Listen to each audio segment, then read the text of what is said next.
Following the recent directive by the High Court to cease bike taxi operations across Karnataka, Bengaluru is witnessing a noticeable spike in auto-rickshaw and taxi fares.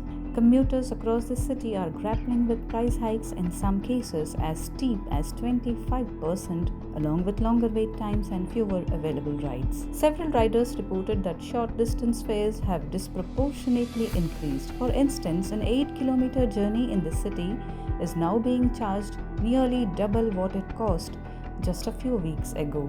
Even routes of less than 5 kilometers are showing inflated fares, sometimes nearing the cost of a full-length city ride.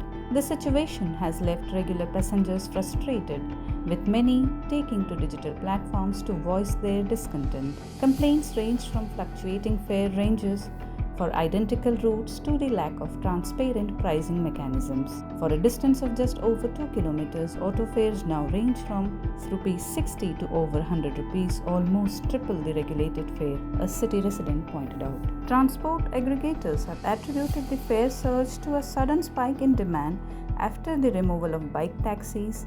A representative from one of the ride-hailing companies explained that the withdrawal of a widely used low-cost option has disrupted the balance in urban mobility, leading to increased reliance on autos and cabs. Public sentiment indicates that the ban has not only intensified financial stress but also worsened commute times.